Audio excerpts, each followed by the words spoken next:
सूरत में जो रेप का केस दर्ज हुआ है उसके बारे में मुझे बोलना है कि एक तो ये घटना 2001 की है। आज 12 साल बाद कोई भी महिला 12 साल तक किसी भी कृत्य को दबा के नहीं बैठ सकती।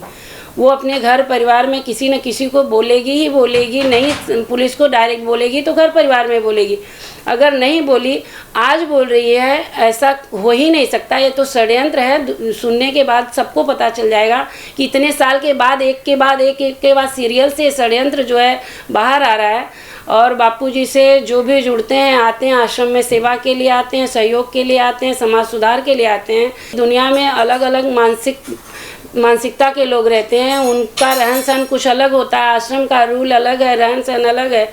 आश्रम में रहना, टाइम से खाना, टाइम से सोना, अपने पसंद का नहीं, जो आश्रम में बनेगा सादा वो खाना। तो ऐसे जो लोग आते हैं वो नहीं एडजस्ट हो पाते हैं, बाद में वो नहीं मनसा पूरा होता तो चले जाते हैं। बाहर जाएंगे तो तरह तरह के इल्ज़ाम लगाते हैं। इससे तो यही साबित होता है कि ऐसा तो कुछ नहीं है, क्योंकि हम एक महिला हैं, आश्रम जाते हैं। आज से नहीं, हम आज 15 सालों से आश्रम जा रहे हैं, आप जाते हैं, रहते हैं वहाँ। एक एक हफ्ते 10-10 दिन आश्रम में रहे हैं, सेवा कार्य में हाथ बटाया है, सत्संग सुना, ध्यान योग शिविर सुना। ये खाली षड्यंत्र है। सारे लोग एक के बाद लगाते जा रहे हैं।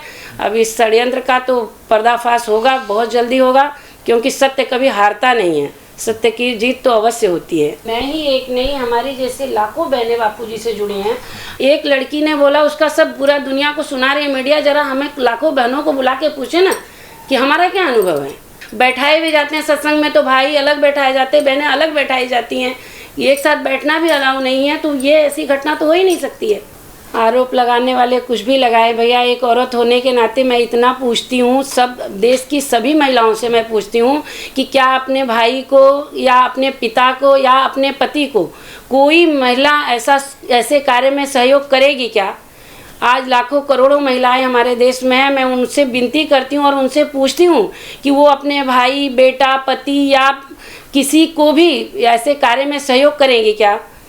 सबका जवाब आएगा नहीं। तो ये तो पॉसिबल नहीं है, ये षड्यंत्र है, षड्यंत्र रचा जा रहा है। और माता जी को भी मैं देखी हूँ, मिली हूँ, आश्रम में गई हूँ, माता जी से भी मिली हूँ, भारती दीदी से भी मिली हूँ, उन लोगों के साथ रही हूँ। मुझे पूरा पता है कि ये सब कुछ नहीं, ऐसी कोई घटना नहीं हुई है। और कोई महिला ये मानने को तैयार नहीं होगी कि अपने पिता, पति के ऐसे कार्यों में वो उनका सहयोग करेगी। एक महिला होने के नाते मैं इस षड्यंत्र का विरोध करती हूँ और ये जताती हूँ कि कोई भी महिला इसके समर्थन में नहीं आएगी। मैं अपने देशवासियों से, हिंदू भाई बहनों से यही प्रार्थना करती हूँ और उनसे ये कहना चाहती हूँ, बापूजी को जेल में डाल देना या बापूजी को बदनाम करना ये एक प्राणी मात्र के लिए नहीं है। ये हमारी हिंदू संस्कृति पे प्रहार है, ये हमारे धर्म पे प्रहार है। आप आँख खोलिए, आप इस बात को समझिए। बापू गुरुकुल चलाते हैं, बच्चों को बाल संस्कार केंद्र खुलवाते हैं। तो बापू ये सब कार्य करने की वजह से सब के दुश्मन बन गए हैं, क्योंकि वो बापू हमारा हित चाहते हैं। विदेशी कंपनियां या चैनल वाले हमारा हित नहीं चाहते। बापू ऐसे संत महापुरुष हमारे हित के लिए दिन रात प्रयत्नशील हैं। और बापू दिन रात लगे थे कि हमारे देश का उज्जवल भविष्य हो, हमारा देश फिर से विश्व गुरु बने। बापू इसलिए ये कार्य करते थे। ये कार्य लोगों को, विदेशी कंपनियों को, चैनल वालों को नहीं सुहाया और ऐसे षड्यंत्र कर रहे हैं। आप अपनी मति गति का प्रयोग करिए, सोचिए, समझिए कि एक 74 साल का बुजुर्ग आपके घर में दादा होंगे, पिता होंगे, ऐसा कर सकते हैं क्या?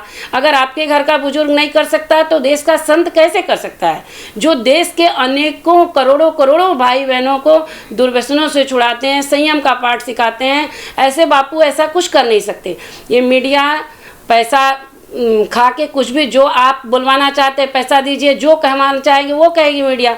मैं तो यही बोलूँगी कि ऐसे चैनलों का हम बहिष्कार करते हैं, हम नहीं देखेंगे।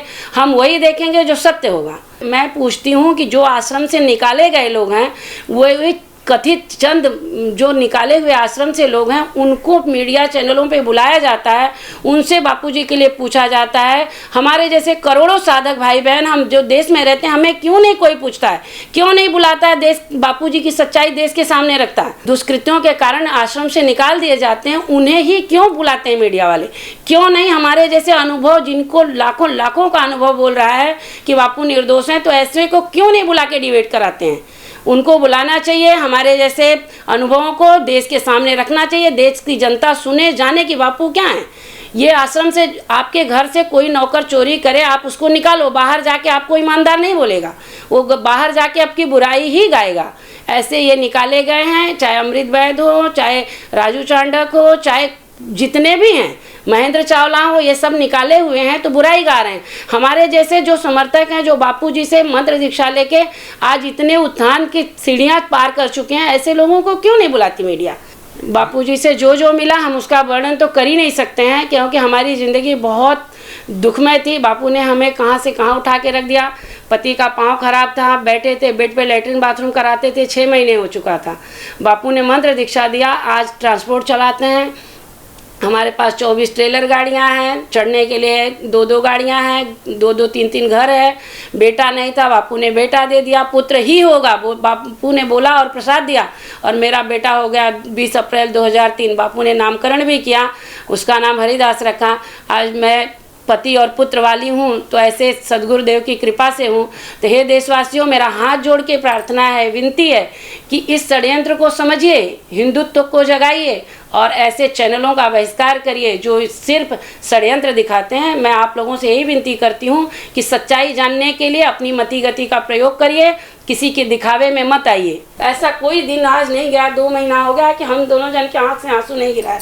4 बच्चे हैं, बापू ने जिम्मेदारी दी है, वो निभा रहे हैं। बस इनके लिए चाहे हंसते हैं, चाहे उठते हैं, चाहे कुछ करते हैं, अपने लिए तो एकदम अब जीने की भी इच्छा नहीं हो रही है कि जिस बापू ने हमें इतना कुछ दिया, हम उनके लिए क्या दिए हैं। बापू ने हमारा जीवन संवार दिया, सुधार दिया। षड्यंत्रकारियों ने हमसे ये अधिकार छीन लिया कि हम बापू के दर्शन कर सकें, उनका ज्ञान पा सकें, सानिध्य पा सकें, सत्संग पा सकें।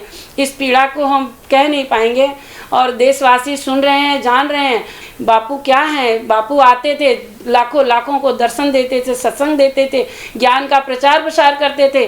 बापू ऐसा कर सकते हैं, ऐसा तो सोचना भी, सपने में भी कोई सोचे तो उसे पाप लगेगा। हम नहीं चाहते कि बापू के लिए ऐसी जो बदनामी फैला रहे हैं। षड्यंत्रकारियों को भी एक संदेश देना चाहती हूँ कि बापू को तो पहले हम माला लेके 2-3 टाइम जपते थे, तब याद रखते थे, बाकी घर में, परिवार में, धंधा बिजनेस में लग जाते थे, बापू को कुछ घंटों के लिए भूलते थे। षड्यंत्रकारियों का बड़ा उपकार है, वो ये सुन लें कि अभी तो हम बापू को सोते उठते जागते 24 घंटा याद रखते हैं। अभी माला लेके जपने तक ही बापू सीमित नहीं है, हम बापू को 24 घंटा उठते बैठते सोते जागते हर पल बापू को याद रखते हैं। क्योंकि पहले तो बच्चे हैं, उनका ख्याल रखो, धंधा बिजनेस है वो देखो, घर संभालो। अभी तो सब कुछ करते हुए भी हर पल बापू की रटन लग गई है। हमारी तो अच्छी कमाई हो रही है, उन्नति हो रही है, वो अपना कर्म सोचें कि ऐसा षड्यंत्र करके कहाँ पहुँचने वाले हैं। भविष्य बताएगा, भविष्य के गर्भ में छिपा है कि षड्यंत्रकारियों का सर्वनाश कब और कैसे होगा। हम तो यही बोलते हैं कि अगर सरकार के पास कान हो तो हमारे लाखों जनता का, हमारे लाखों समर्थकों को सुने और हमें ये सौभाग्य फिर से दे कि हम अपने बापू का दर्शन करें, सत्संग पाएं और बापू का ज्ञान पाके हम कृतकृत्य हों भारतवासी। बस हमें तो बस यही कहना है कि अब भी सरकार के पास अगर कान हो तो हमारी आवाज़ सुने और हमारे बापू को रिहा करें। हम बापू के दर्शन सत्संग पाके हम कृतार्थ हों। हरि ओम।